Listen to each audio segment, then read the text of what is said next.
Hello, beautiful humans. Thaís here. Welcome to Reclaim the Podcast. I am your host. I'm here for another beautiful episode. And actually, this is a unique episode because I did my very first Instagram Live. It only took me 2 years and being out of grad school to do an Instagram Live. I used to do Facebook Lives all the time.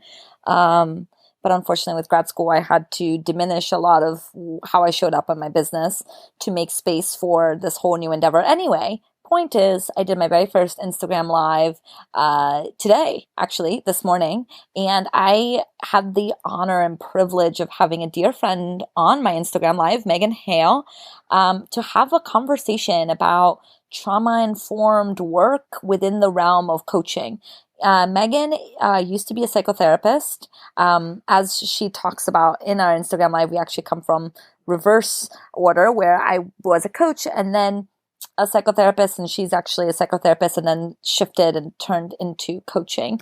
And I wanted to get her perspective on how we can do better as coaches in the coaching industry. Now, if you may or may not remember, I've actually had Megan on the podcast, episode 61, where we talk about the differences between coaching and therapy, and you can get link to that in the show notes. That was a really beautiful conversation where we really kind of spoke about where the coaching industry and where the therapy world, where they are falling short, where they can learn from each other, and what they can do better. So you can go check that episode out. But in the Instagram Live, we had a conversation about how we can do better, what it means to get support as coaches, and what our vision is for the coaching industry, not from a place of shame, because if you've listened to this episode for any number of months or weeks or years, I love the coaching industry. I think we do really beautiful work, and I love it so much that I want it to be even better. So that's what you're going to find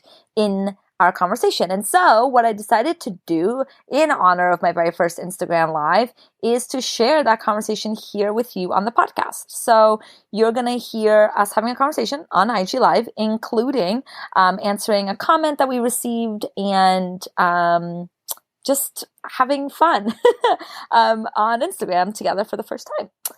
So let me give you a quick introduction to Megan Hale.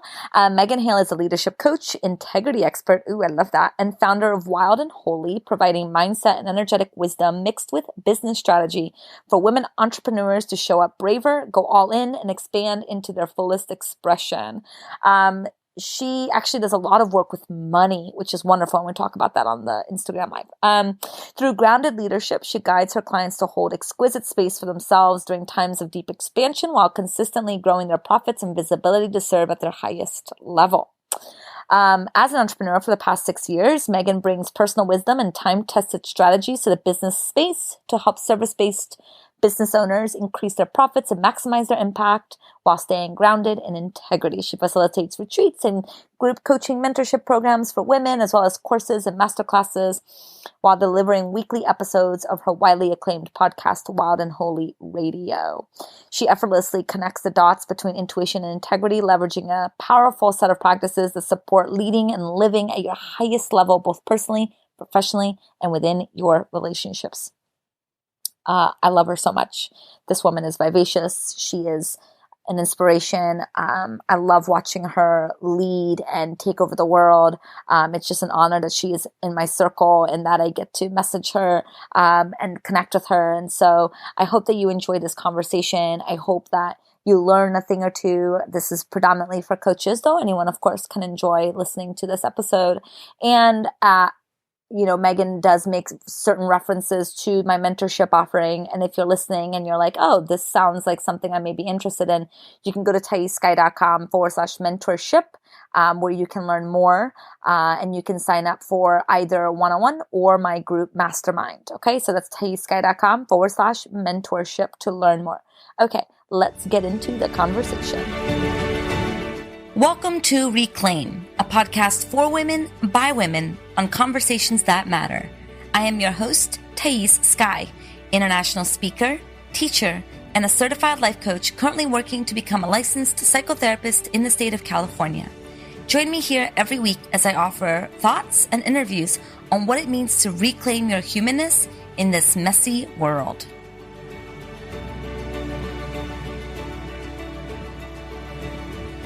Welcome to my community, to my live. It's so good to see you. It was so beautiful. Look at you. Good to Haven't see seen you your too. face in a long time. I know, it's been a minute. I'm really glad to be here with you today. Yeah. So for those of you who are joining in, Megan and I are going to talk about, just have a general conversation about the coaching industry. I wanted to have this conversation with Megan. First off, Megan and I have done a podcast interview, a podcast episode together where we talked about some of our thoughts that differentiates therapy and coaching, like what the difference is between those two things. So you can go to my podcast and go check that out. But what I love about Megan's perspective is that, Megan does come from the world of psychotherapy, is trained as a psychotherapist, and then has shifted gears and have become this business coach extraordinaire that you are now. Yes. And so what I love about your perspective, Megan, is that, you see a lot of coaches. You are really in the trenches. You see a lot of coaches in and out as they grow their business. And so I tend to be a little bit more isolated. I'm very choosy about what coaches I surround myself with. So I don't see as much of the industry as you do. And so this is why I was really looking forward to having a conversation with you and just having exploration of like, what can we do to like support the coaching industry be even better? Because my perspective is, and I wonder if this is yours, I imagine this is yours too, is that I love this industry. I love being a coach. I love the fact that this industry exists, but I do see that if we don't do certain things, it's not going to be sustainable or thriving or accountable to the greater systems outside of the coaching world. I agree. And just for everyone who's joining us, me and Thaís have kind of had opposite journeys. Like I started in psychotherapy and then moved into coaching, and you started in coaching and have now since transitioned into psychotherapy. And I really love that we've had complete opposite paths, but also have really rich experiences in the coaching world and in particular, and how it does different from therapy and what we can actually take from therapy to, I think, infuse into coaching to make it better.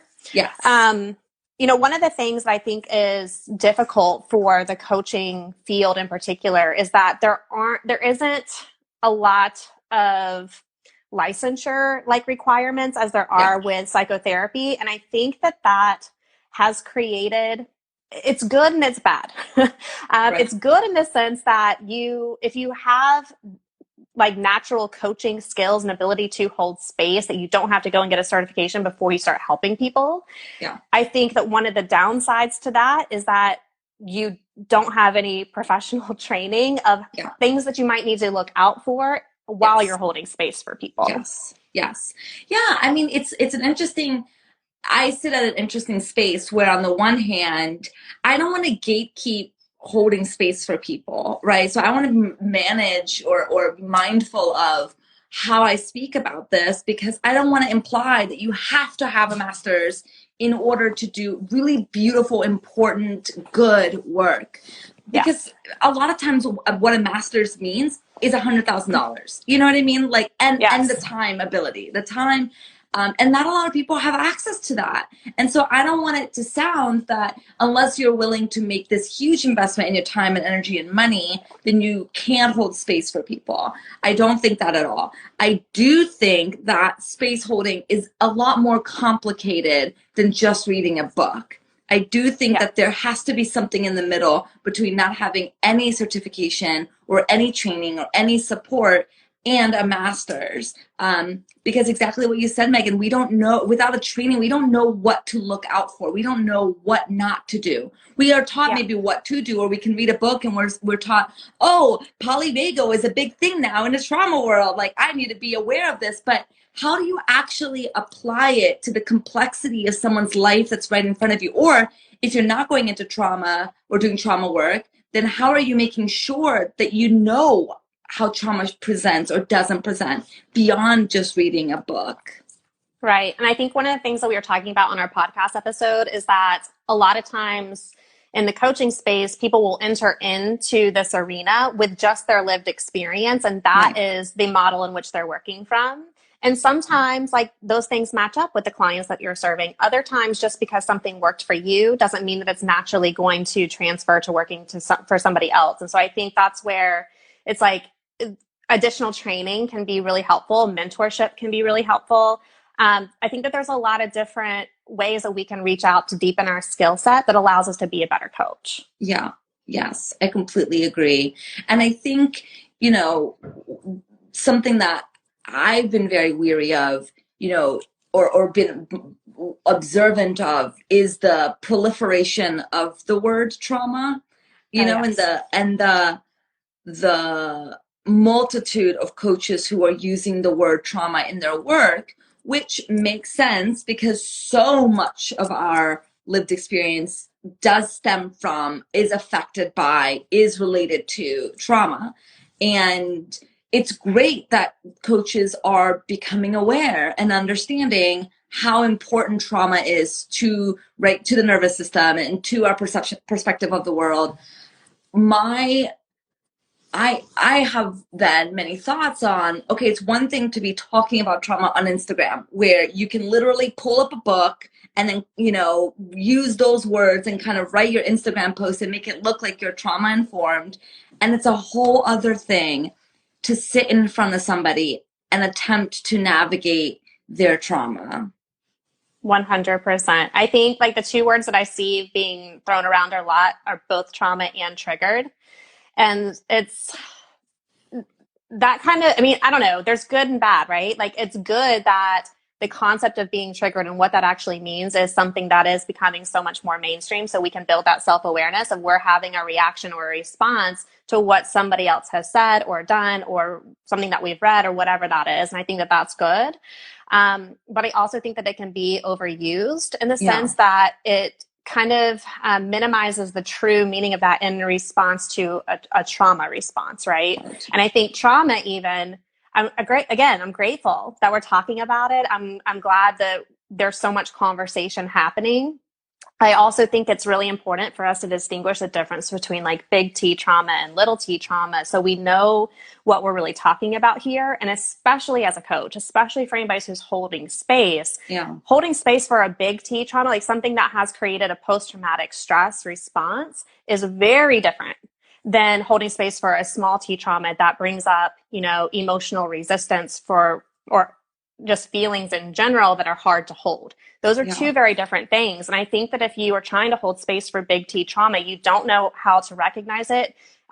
It's very easy to bypass, like spiritually bypass somebody of like, well, you just don't want this enough. You have a mindset issue. It's like trauma is so much more complex than that. And I think that's where we can really do harm if we don't know exactly what we're holding space for.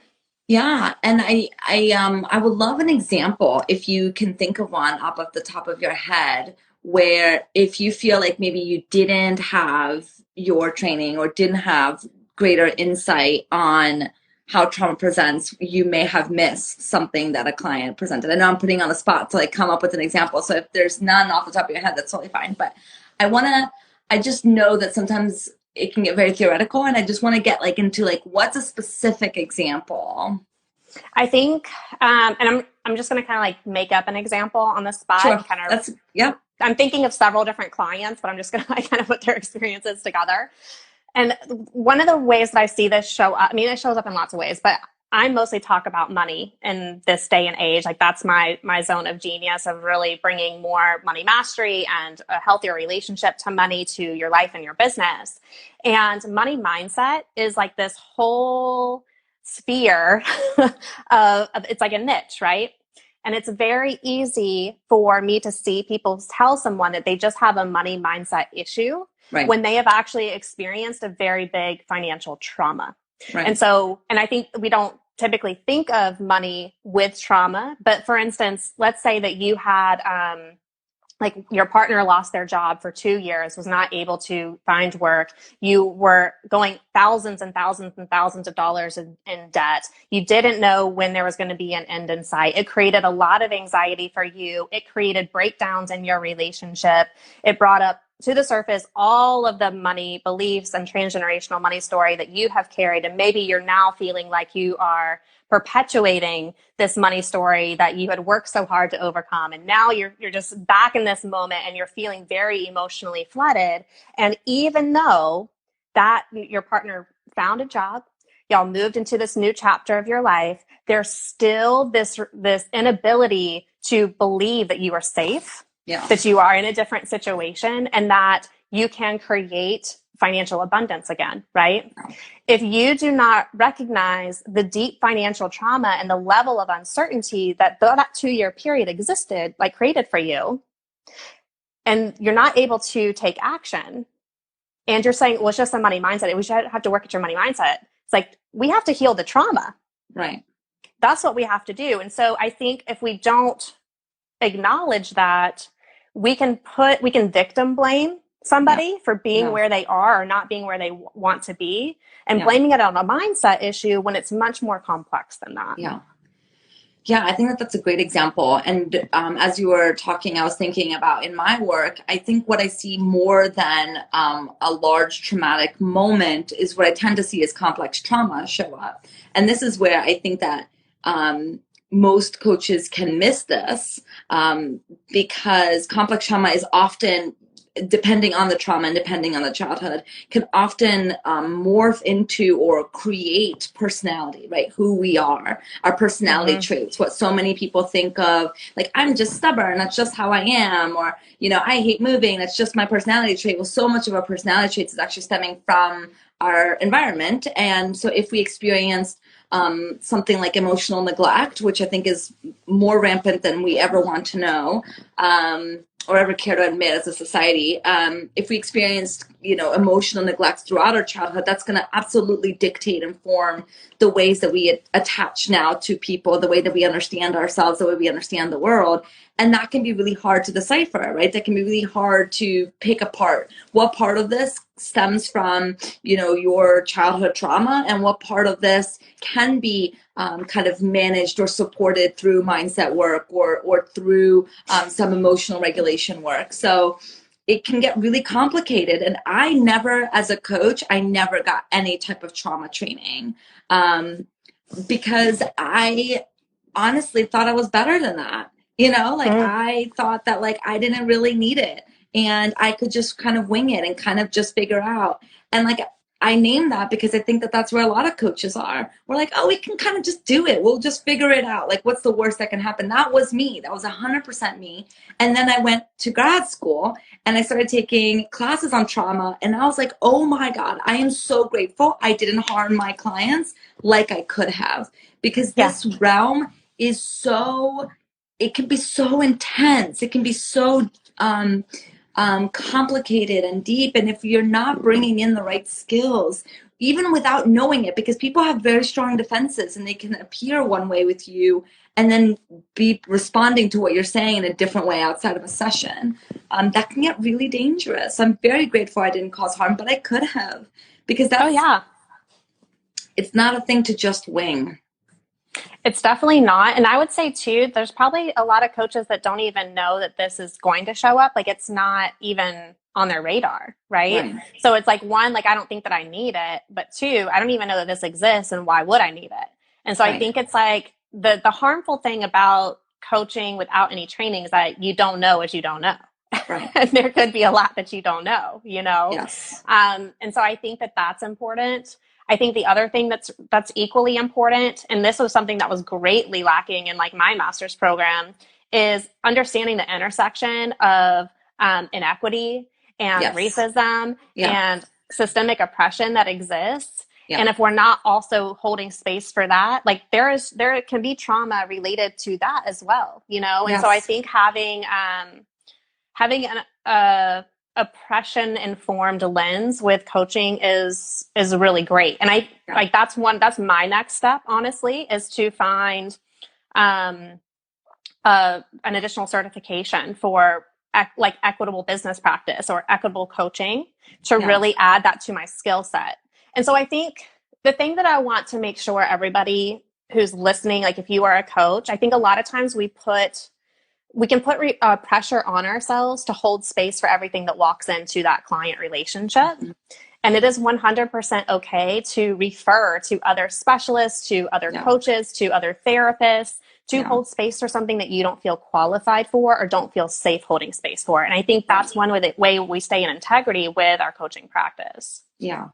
Yeah. And I think that, that's something that is also embedded in the world of psychotherapy is knowing when to refer out. And one of the language that's used in the world of psychotherapy that I think is very useful and a basic language is scope of competence, right? Like what do you feel like you are competent in working with, and what do you feel like you're not competent in working with? And that's kind of drilled into us in grad school that, for example, we don't diagnose physical illnesses. So if somebody has come in and they're experiencing physical pains, that is out of our scope of competence to tell them how to navigate that physical manifest, the physical pain. And so we refer them. We can refer them to a natural, we can refer them to other specialists. But in the coaching world, we're like, oh, we know how to deal with that, like just eat healthier, like eat more greens. And now suddenly all of these coaches are becoming immunologists and becoming experts on COVID and becoming experts on like how disease affects the body. And it's like, wow, I didn't know that like this is now in your scope of competence. And like, I'm amazing. I'm seeing this a lot in the coaching world. It's like an informed opinion. It can be. You could have had all of the research and done all the things, no matter what. We're not talking about COVID, but no matter what, you could have done all of the research and all of the things. And that doesn't mean that you are competent to then talk about it and guide your clients through it. Well, I will say, I think that it's a little it's a little telling that like when the pandemic started, like I was seeing posts from people like, just wait till the pandemic coaches come out, right? And it's like, but that's like how the industry has gotten. It's like you have like a little bit of experience in something and now you can be an expert in it. Yes. And just to kind of circle back to this concept of referring out, like even when I was a practicing therapist, if somebody presented with an issue that I did not have a specialty in, I would refer to a specific therapist who did treat that specific those symptoms, right? Like eating disorders was a perfect example. I did not have experience holding space with eating disorders. It can be a very complex component of how you live. So referring out to somebody that has that expertise is better serving that client, right? Yeah. And so I think that that's one thing I would love to see coaches do more of is to build your network of allied coaches who have different niches, who have different specialties, who have training in something that you don't. So you don't feel the pressure to hold space for it all because you cannot know everything and be an expert in everything. And it's okay to not be an expert in everything, right? Yes. Yes, 100%. And that doesn't mean, I think a lot of times you think that means income lost, or even maybe not even income lost, but ego lost, right? That it means that somehow we are not good, we're not competent, we should be able to do this, we should be able to wing it or figure it out. But the thing that I find so often is that, the more that we stay within our very specific niche and like really be in our scope of competence, the more we then find a success, right? Because our clients are getting the success that they want, when they're more likely to refer to us or refer us to people, and our network is going to then refer people to us. And it just becomes like a really full system as opposed to feeling like there's so much lack and that you have to do work that's outside of your capacity because you're scared of losing clients or whatever.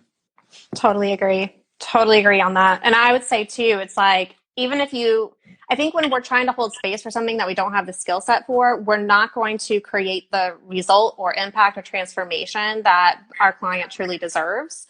So even if we were to lose income, we're gaining integrity. And I don't think you can put a price tag on that. Yeah. Yes. That's 100% right. And so one of the things that I talk about, and I'm curious your thoughts on this too, is when people ask me, because I've gotten questions from coaches being like, what does it mean to be trauma informed? What does it mean to be trauma informed? We do, have a conversation about what it means to be trauma informed. And my response tends to be trauma informed is not a destination. It's not like that once you arrived in this informed place, that means that like you're now good, but rather trauma informed is is a continual journey of understanding yourself, your relationship with your clients, and your client's relationship with whatever has happened that has affected their nervous system. And so in one of the things that you mentioned, I want to make sure that really root is that one of the key parts of being trauma informed is having an oppression lens, or a lens of understanding the systems and the ways that it affects people differently, because that will 100% be showing up. If we carry more marginalized identities, we are going to be carrying trauma from those identities simply because of the systems that we live in. Yes. I mean, I think the way that I think about it is like being trauma informed means that it's an additional lens that you look through when you are hearing someone's story, when you are hearing someone's difficulties or challenges, their obstacles, that you are also bringing that lens into how you are interpreting or viewing and looking for. Because I think that there can be some active discovery here as well of how those systems might be showing up for them. And so I think it's not a destination. It's a way in which you work. It's a way in which you view the world and your clients and their lived experiences. Yeah. Yeah. How has that been supportive for you in your work to be trauma informed? Well, I'll tell you, being as a therapist and not, I would say like the trauma informed lens that I would take was mostly related to like transgenerational trauma, because I started my work in substance abuse, and like you typically don't ever, I mean, there's so easy for transgenerational trauma to be present within substance abuse, and even substance abuse can be transgenerational patterns, right? And so really looking at the ways that trauma still continues to live on that could be contributing to substance use and that addiction, that pattern was really huge for me, especially with relationship dynamics, family dynamics, things that can be very, very sticky that have just lived on within a family system for years and years and years. Yeah. I think the thing that was very much missing in my early years of psychotherapy was that trauma lens of oppression. That was not something that was heavily talked about in my master's program. It wasn't heavily talked about in my training. And I remember when I was practicing, I was like right there on the Oklahoma-Texas border. And so we had a lot of Native American clients coming to our facility and not understanding the cultural difference that they, like their lived experiences. And so even some of the tools of therapy that I was using, there was a lot of resistance to some of those because it did not match up with religious beliefs, spiritual practices, all of those things. And so from my naive lens, I was like, well, this is just resistance and you don't want to do it. And then thankfully, I had very deep, enriched conversations with these clients who were like, no, like this is how this works in our culture. And then I was like, wow, I completely missed that. And I completely missed this part of your identity. So talk about an invalidating experience for the client, you know? So I think that I've learned some of those things the hard way, if you will, by really messing up. And I think even asking clients to do something that was not socially relevant for them, you know, and creating a situation where they felt like they had to either adhere to the power dynamic that was set up in that system of like me being the therapist and them being the client, or adhering to their values and being in integrity with what their belief system was. Yeah. And so I don't ever want to put somebody in that situation first and foremost, you know? Yeah. So I think nowadays in the coaching lens, it's very much thinking about the way oppressive systems show up. Yeah. And really always considering how that's present for anybody that I'm working with. Yeah. Yeah. I have a very a very jarring experience of this personally as a client. I was seeing a therapist. He, has like multiple PhDs. So like very smart, intelligent, practiced psychotherapy in the lens that like I was very interested in, like a psychodynamic, psychoanalytic lens. He came highly recommended. He's kind of well known in the community for his contribution to the field. So like, wow, like big guy, like big name. I can't believe that like he's my therapist type person. And I was actually working with him when I got my abortion.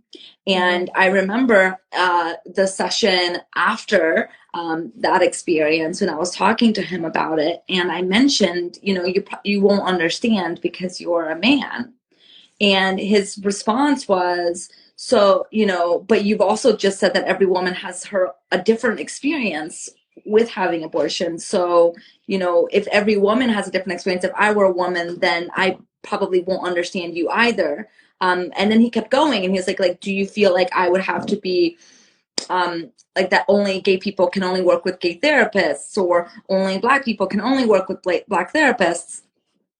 And I just left that session feeling so invalidated and feeling so misunderstood, because I wanted to be like, well, yeah. I mean, no, you don't necessarily have to work with a therapist that carries the same identities as you in order to be understood. Of course not. I know plenty of, women therapists that like I personally won't resonate with. I'm not saying that, but there is a shared experience there that is important to just at least name. Just yes. If he could have just said, of course I will never understand. I can totally understand how a female therapist may understand this more than me. However, I'm here, I'm ready to listen. And if you're willing to be in that with me, I'm happy to do what I need to do. He didn't say that. Megan, this is still like, it's been a few years now, and it's still like one of my top experiences of what not to do, because especially something as emotionally ridden for me as that abortion experience was, to have had somebody to just say, I have no idea what that's like, but I'm here with you. I know, for sure. And this is an expert in the field, right? So none of us are immune to missing something, whether it's because of our identities. For him, it was being a white man, whether it's lack of training. There's so many reasons why we can so easily we can easily cause a rupture in our relationships, particularly coaches that are doing more like depth work, right? That are doing more unconscious work or more healing work. And then that's just a part of it, unfortunately, is that like we're all humans, like we're not robots doing therapy or coaching, like we are humans and we are going to miss. But then it's like, what are we willing to then do about it to make sure that that doesn't happen again? Yeah. And I mean, I think the reality is like, we are all going to have those situations where we could have done better. Yeah. But I think that's where I think having a trauma-informed lens is so important, is that you have such an eye on benevolence and not doing any harm, while also realizing that there's always going to be a way for you to do better and be better in situations that you're holding space for a very intense lived experience for somebody else, that there's no way that you could know what that's like, right? Yeah. How do you hold space for that? And I think that's where, trauma-informed coaching can really show up to support you in those moments. Not to say that you're going to get it perfect all the time. That's not the goal. But to make sure that you are entering into those spaces to do the least amount of harm. Yeah. And when you do harm, to name it and to have some space to talk about it openly, because I think that's where some healing can happen if there is some harm done. Right. And this is a beautiful intersection of talking about, as two white women, waking up to our own privileges as in our whiteness, and seeing the coaching industry waking up, like seeing various white women specifically waking up to their privilege, to their whiteness. I mean, this is where that skill is so transferable and so beautiful. And what tells me is when a white woman gets called out and becomes very defensive, that tells me that that person is probably also very defensive to getting feedback from pretty much anyone, including her clients. Because that if we're acting out on that shame in such an intense way, odds are we don't have the capacity to accept feedback. And so we're probably pushing out no matter where we're going, where we're showing up. And that can be, of course, not only causing harm in the world of in the anti-racism conversation, but also harm in the one-on-one spaces. Yeah, I mean, I think that there needs to be an openness and a softness and a humility to holding space, especially for anything where trauma is present, for sure. And just being willing to listen first and not be, I think this is the thing. And I know that this shows up in therapy, but I definitely see it show up in coaching is that we have to be in this space of the expert. We have to be seen as the expert. We have to approach our dynamics from this way. And I think that that can really halt people from learning on how to do better. Yeah. So I would love to see more of that in the coaching space. And I think that people are nervous about saying, I did not know that, or you're right, I could do better, or you're Right. right, I was wrong, right? Because it's Right. like admitting an imperfection. But Yeah. to me, it's like there's a willingness. And Yeah. that means there's a softness, there's a curiosity. That means that you're open to feedback. Like it completely shifts my level of safety that I feel with you Yeah. when I see that type of response. And speaking of feedback, I just got a feedback to pin the topic, which didn't even think to do that. This is my very first Instagram live, people. So thank you for bearing with me. Didn't know to do that. I don't even know how to do that. So I just wrote a comment. And then I pinned it. So I did it, Megan. Woo! Yes. But thank you for that feedback because that makes it better for everybody's watching experience. Mm-hmm. This is what we're talking about. And so often I think that coaches are taught that when clients don't show up on time or don't make a payment or don't have anything to say in the coaching, that to read that as resistance, right? As you said, like to read that as they don't want to do this. And I think that is sometimes it's helpful to name it as resistance, I guess. Like for some people that may be helpful to name. For me, it's more helpful to get curious as to what could be happening in the dynamic that is preventing the client from feeling like they can be showing up. So there is both part on me and part on the client. And if we view it as only as client resistance, then we're not then looking at how we're creating that space, right? So Mm-hmm. this is something that I've taken from my grad training program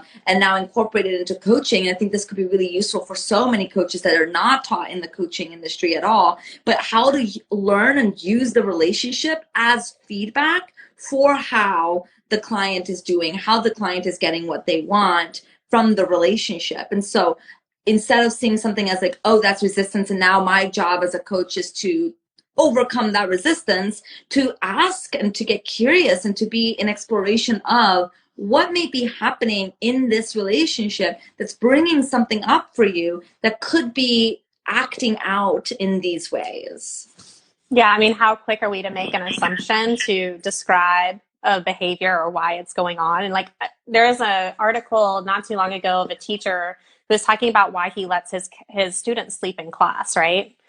There's one way of looking at a student who sleeps in class of like, they're not motivated, they're checked out, they don't care about their education. Or we could stay curious of saying, well, maybe they're working 2 jobs at night after school to help their family pay bills. Maybe they're tired. Like maybe there's other contributing factors to what's going on here. Yes. And so I think watching our assumptions and staying curious is so incredibly important. And I will say also, like, this is where mentorship can be really, really powerful because you have that safeguard of checking your own assumptions and checking your own shit that you're bringing into the coaching relationship so you can be a better coach. Yeah. That's why I'm so excited for this mentorship that I'm offering, because it is going to be trauma informed. It is going to be through an oppressive lens as much as a white woman can be presenting that. But having done this work for so long, I mean, that's really important to me, is that that I'm able to hold a space for other coaches to come in and say, I don't know what's happening here. And to just get another perspective on it, it is so invaluable. And I know that you know this because you've gone through it, you've had supervision, you've seen the power of this, but I'm finding it hard talking about this mentorship because it is so outside the realm of the norm in the coaching world. You know, in the coaching world, it's so to each their own, and you kind of just figure it out on your own. Again, speaking from my own experience, because, you know, I've been a coach for 10 years and I've never seen anyone offer any type of mentorship the way I'm offering it now. I've literally have never seen anybody hold space for coaches who want to do better one-on-one work. I've always just assumed that this is the way it is. You just do it alone. You just figure it out by yourself or in your own work, right? Like, in that one, like 1 hour a week, you either talk about yourself or talk about your clients, you know, and but that's basically it. And why would you want to bring in your clients when you want to be talking about yourself for that, you know, 1 hour a week? So the culture, I think, of the coaching industry is very much like do it alone, figure it out by yourself, and good luck, and continue to grow the business, right? Like keep the emphasis on growing your business, because that's what needs to happen. You need to grow your business, you need to be sustainable, but your actual one-on-one work like that, you're supposed to kind of have figured out by yourself. And then it wasn't until I went to grad school and got supervision that my heart was blown open to this beautiful space where I could actually bring in my challenges, my clients, I can bring in their challenges, and I could have somebody else say, well, have you thought about this? Or what do you think about this? Or why did you do that? Not from a, why did you do that? But from a, let's explore like what was happening in the dynamic that led you to do that, so that you can then understand yourself better, understand the client better, the relationship better, and do better by your clients. Yeah, absolutely. And I think that's what really allows it to be like very client focused too, is to have somebody else from a different perspective who can say, oh, that's interesting that that's the direction you went, right? Because I think here's the thing, when we're holding space human to human, we're going to bring our own stuff into the conversation, into the relationship. It's almost impossible to not do that. And so I think with therapeutic training in particular, like you you are indoctrinated in a way of like be a blank slate, like you're very cautious of bringing any personal anything into the relationship, right? Coaching, I think it's like almost on the opposite extreme. It's like bring as much of your whole self. And it's like I think that we really need to be mindful of how that impacts our clients. And the agency that can take away from them when we bring too much of ourselves in. And so kind of understanding the balance between that in the coaching relationship, I think is incredibly important, but also being able to talk about why you chose to go in a certain route with a client, why a certain tool isn't working, what resistance is showing up in the relationship, what could be going on there. It's like, it helps you just to be a better coach, to be able to 100%. Talk about the clients you're seeing and how you can serve them better. Yes, 100%.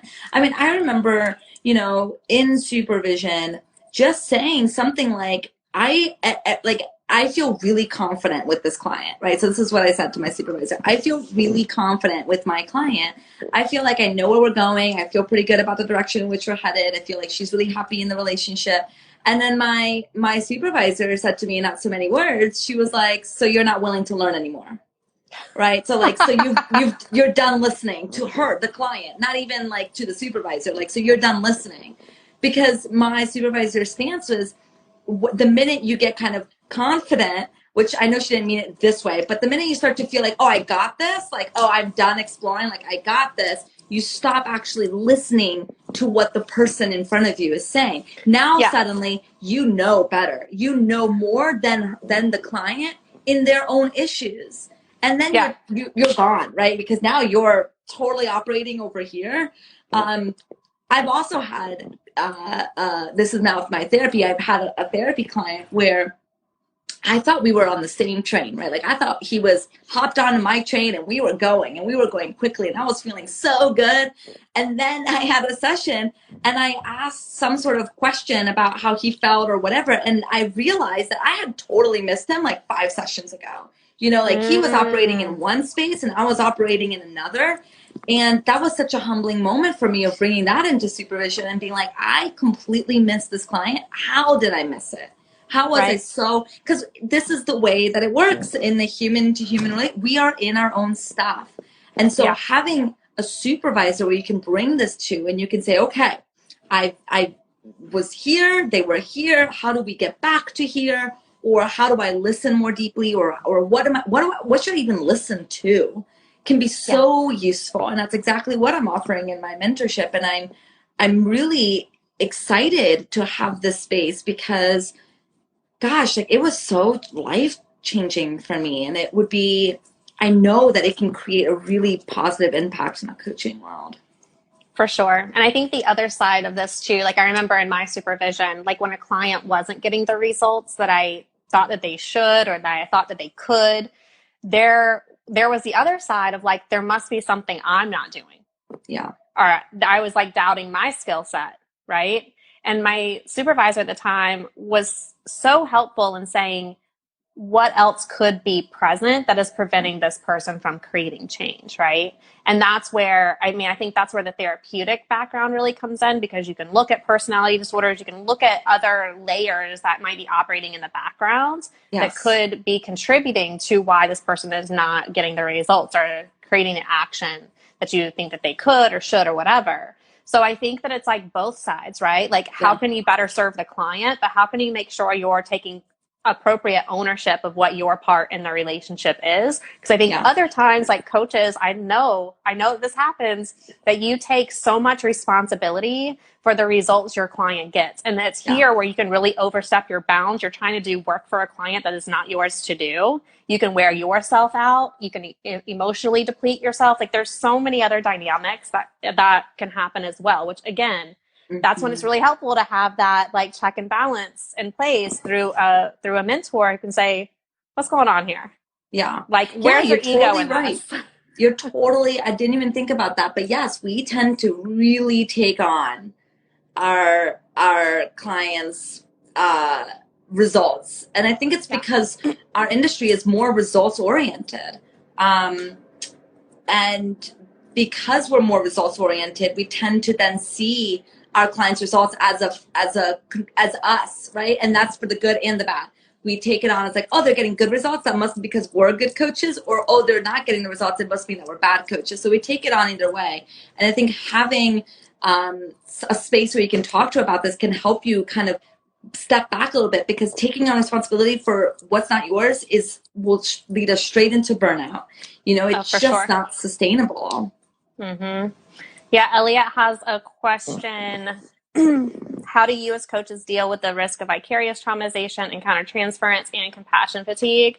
I mean, the way that I cope with this is I make sure I have people in my support team like holding space for me.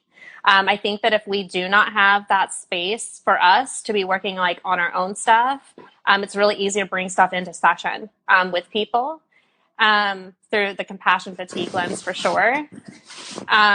Do you want to speak to any of that, Thaís? Well, I want to take a moment just to define some of the things that are in this question, because I think this language is very mental health and psychotherapy language that a lot of coaches may not know. So vicarious traumatization, I actually talked about that in part 3 of my podcast, The Art of Death Coaching. So vicarious traumatization is when the person who is holding space for the other becomes traumatized just through the account of the other person's trauma, as well as being in that energetic space of the other person bringing in their trauma. And this definitively happens in the world of trauma for space holders, more so people who are doing more trauma work, like therapists who are doing trauma work. You see that more than in the coaching realm, but it does happen in the coaching realm. Of course it does. You're listening to someone's account. You could even not be a trauma coach, right? But you could be the only person that's holding space for that person's life. Something really traumatic happens to that person. Yeah, they're probably going to bring it in, right? They're probably going to seek your support around it because you're their space holder. And so that may be coming in.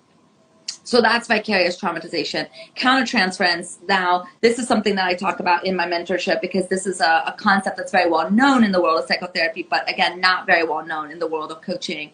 And countertransference, and transference basically means, transference means the feelings that the client has that they put onto you that may have nothing to do with you.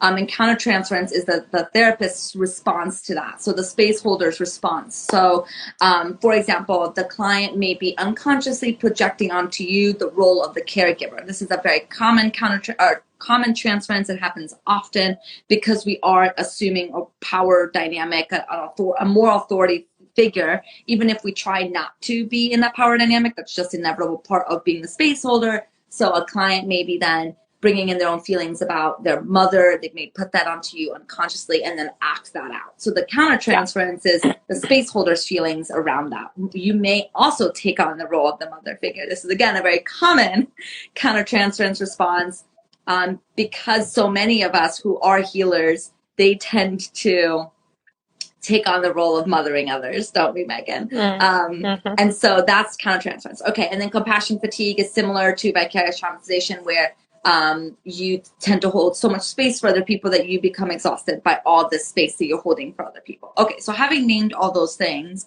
how do we coaches deal with it? I would say one, coaches don't deal with it because they don't have the training to deal with it. If they do have the training to deal with it, hopefully they're getting support.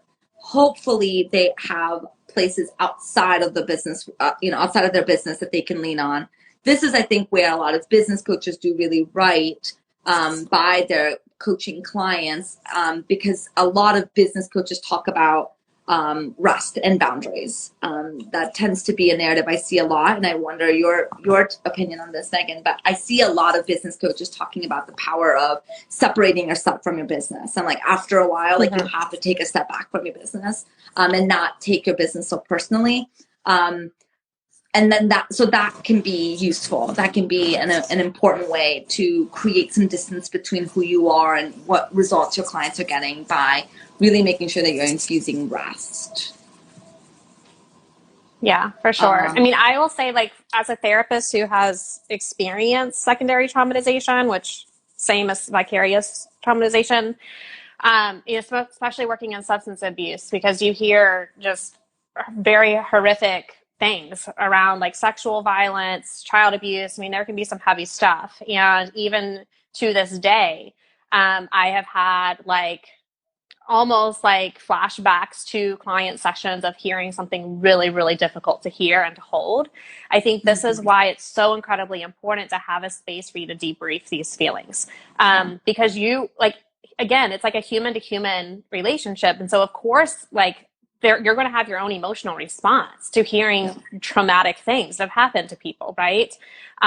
It can bring up all kinds of shifts to how you perceive the world, the level of safety that might exist. Like there's a lot of complex layers that can be present with all of that. And so again, it's like, this is why we have to have that space that is strictly for us. And I think having, a mentor, especially in this situation, would be really, really powerful because you have that space built in to your coaching practice. And so if you have a heavy session, you can, bring that into your next supervision of saying, I'm having a really hard time dealing with this, or I feel emotionally heavy. Like, I'll never forget after the Sandy Hook shooting. Like, I was thankfully in supervision at that time, but I came home that day and like literally crumbled to my floor, like crying in tears. Like, I didn't have children. I was like very confused of why I was having such an intense emotional response. And thankfully, like my supervisor was there to hold space for me of allowing me to process those feelings and then channeling that into action. Like, how did I want to get involved to help make a change, right? But I think we have to be mindful, like we're humans too. Yeah. We are humans too. And so we need space to be held for us. And then with countertransference, I think the self-awareness is key. Because usually countertransference is going to come from some more intense emotion that you are feeling.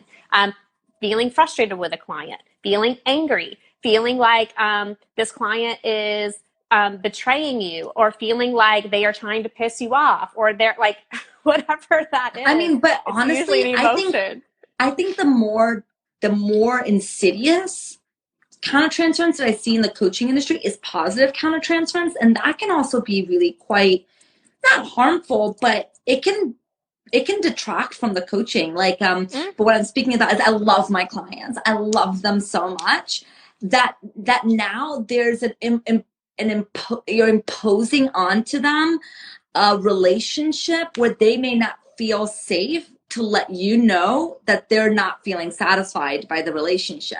And then or the client feels really motivated to please you and stops listening to their truth and starts listening to yours instead. Yes. Yeah. So that's there too. So whether it's like the negative countertransference or the positive countertransference, that needs to be mindful. And we're totally missing all of that in the coaching world. Again, I wasn't even exposed to any of this language before I went to grad school. And it's like, oh my God, we're missing so much useful information on how to make sure that our coaching work is even more impactful. And like, yeah, like right now with this unprecedented time, like I quote because, oh my God, that word. But we're going through like a pandemic. Crazy stuff is happening in the United States. I mean, there's just so much going on. To be a space holder right now, we're put in quite a unique position because we're having the same lived experience, not the same, but we're having a similar lived experience to the majority of our clients, in that most of our clients are talking about COVID and thinking about COVID, and so are we.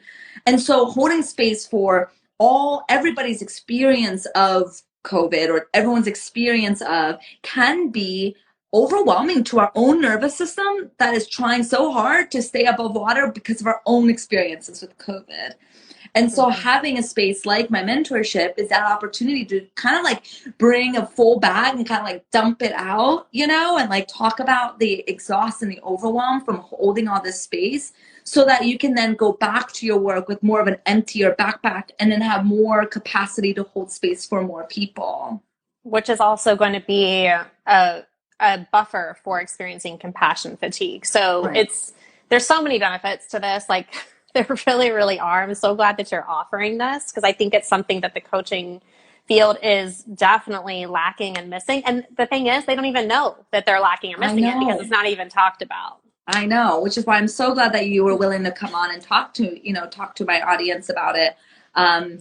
Because I think it's really helpful to have another, instead of it just being about, me saying it's important, to just have another coach who has also been in the world of psychotherapy. And the reason why I think that is important is because that's kind of the gold standard, right? Like, psychotherapy is what research-based, evidence-based. It's supported by science. It's becoming more and more recognized that mental health is important. And so that's kind of like the gold standard. Not to say every therapist is a gold standard, but like that's the gold standard that like the coaching world does exist under. As much as coaches may resist this idea, coaches exist under the umbrella of mental health. Even business coaches and even, nutrition coaches. Like, you are dealing with a person in front of you, therefore you are dealing with their mental health, even if you don't talk about it at all. And you don't have to talk about it at all. I'm not saying that like you have to talk about trauma because you're a business coach, right? Obviously not, but it's going to come. And so having a space where you can then take all of that is really, really important.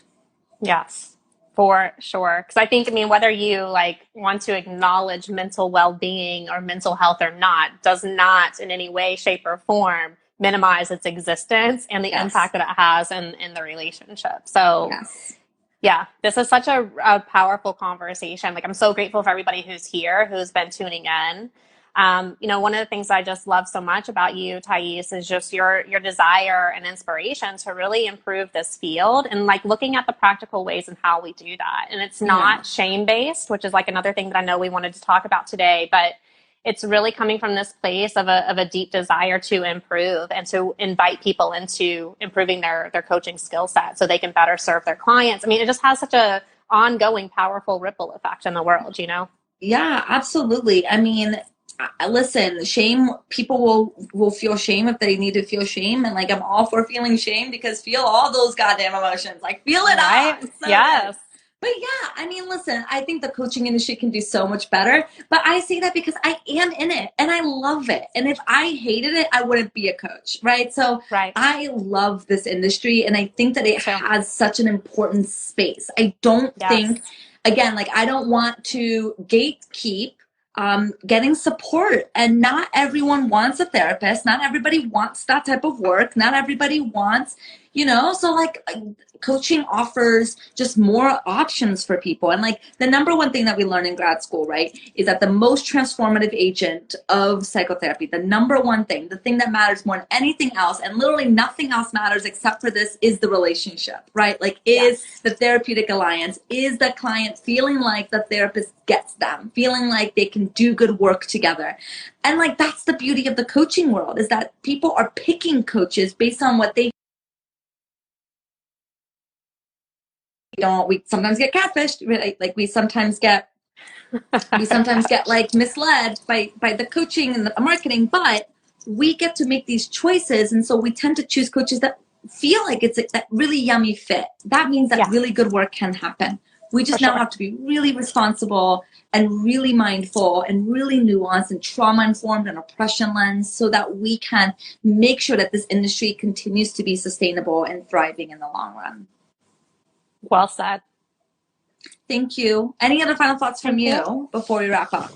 No, I mean, I'm always here to have conversations like this with you because I really care about the coaching field as well, and I think that there's a lot to be shared from the psychotherapy world with coaching and coaching with psychotherapy world. Like there can be a lot of intersections that are beneficial to both fields. Yes, like the business aspect, right? Like you get none of that in the world of psychotherapy. No way, like none, like zero. Zero. Yeah.